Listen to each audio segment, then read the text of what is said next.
চিকিৎসা শাস্ত্র মানে কিন্তু শুধু রোগ সারানো নয়। অসুস্থতাকে আমরা কিভাবে দেখি, কিভাবে বুঝি, এর পেছনেও কিন্তু একটা বড় দর্শন কাজ করে। আজকে আমরা ঠিক এমনই এক দর্শনের গভীরে ডুব দেব, যা ধরা আছে ছোট্ট একটা সূত্রে। আর আমাদের আজকের আলোচনার কেন্দ্রে থাকছে অ্যাফোরিজম 6 আর তার মূল চরিত্র সংস্কারমুক্ত পর্যবেক্ষক। একবার ভেবে দেখুন তো, এটা কি আসলেই সম্ভব? আমাদের মাথায় যে হাজারো থিওরি, জানাশোনা নানা বিষয় আর অনুমান ঘুরে বেড়ায়, সে সব কিছুকে পুরোপুরি একপাশে সরিয়ে রেখে কোনো অসুস্থতাকে তার একদম আসল রূপে খালি চোখে দেখা, এমনভাবে দেখা যেখানে আমাদের আগের কোনো ধারণাই প্রভাব ফেলবে না। স্যামুয়েল হ্যানিম্যানের লেখা অর্গ্যানন অফ মেডিসিন নামে একটা বই বলছে, হ্যাঁ, এটা সম্ভব, কিন্তু তার জন্য এমন একজনকে দরকার যিনি হলেন একজন সংস্কার মুক্ত পর্যবেক্ষক।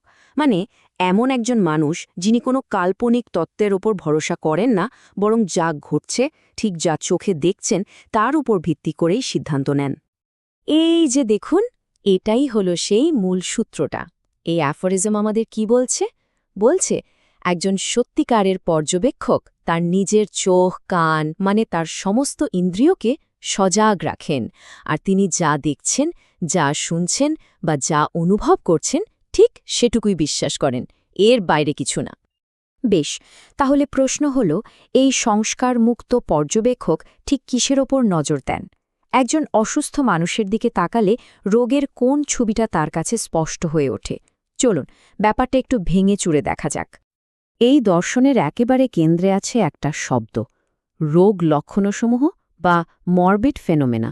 নামটা শুনতে একটু খটমট লাগতে পারে, কিন্তু এর মানেটা কিন্তু একদম সোজা।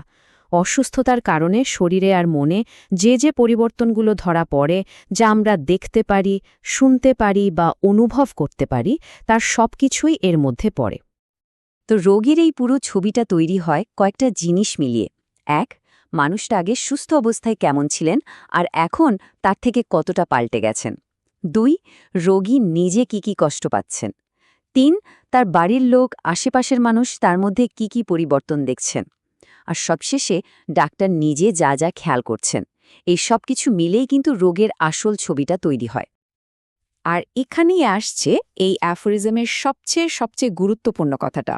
সূত্রটা বলছে, এই যে এতগুলো লক্ষণের কথা আমরা বললাম, এগুলোর যোগফলই হলো আসল রোগটা। হ্যাঁ, ঠিকই শুনছেন, এর বাইরে রোগের কোনো আলাদা অদৃশ্য রূপ নেই। যা দেখা যাচ্ছে, যা বোঝা যাচ্ছে, সেটাই রিয়ালিটি। কিন্তু এখানেই তো একটা বড় কিন্তু চলে আসে, তাই না? আমাদের মনে প্রশ্ন জাগতেই পারে, আচ্ছা, আমরা তো জানি অনেক রোগের কারণ শরীরের অনেক ভেতরে লুকিয়ে থাকে, যা খালি চোখে দেখা যায় না। তাহলে শুধু বাইরের লক্ষণ দেখলেই কি চলবে? মানে ভেতরের আসল কারণটা কি? কোনো ভাইরাস, ব্যাকটেরিয়া বা অন্য কিছু? এই লক্ষণগুলো তো সেই গভীর সমস্যার শুধু বাইরের একটা খোলস, তাই না?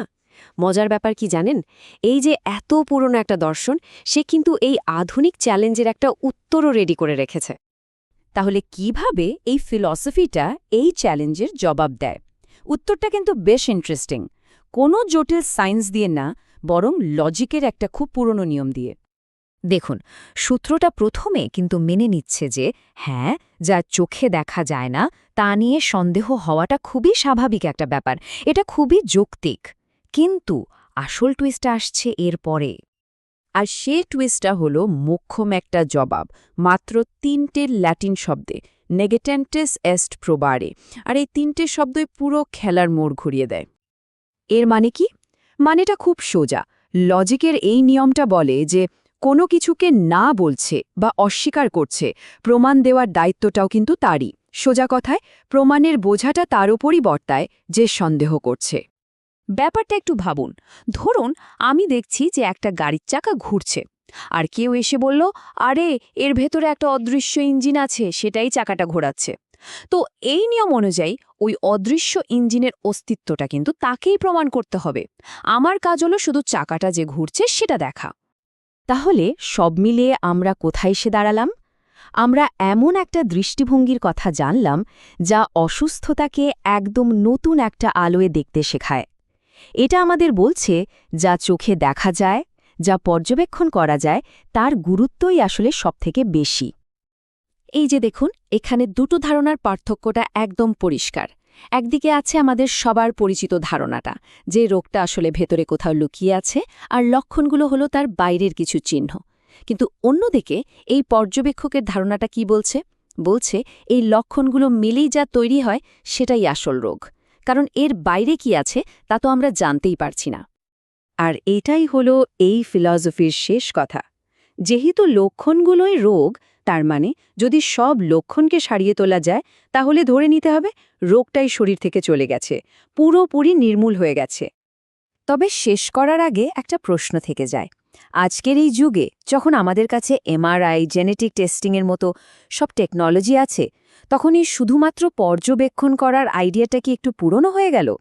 নাকি এত সব যন্ত্রপাতির ভিড়েও খালি চোখে মনোযোগ দিয়ে দেখার একটা আলাদা শক্তি আজও রয়ে গেছে? ভাবার মতো একটা বিষয়, তাই না?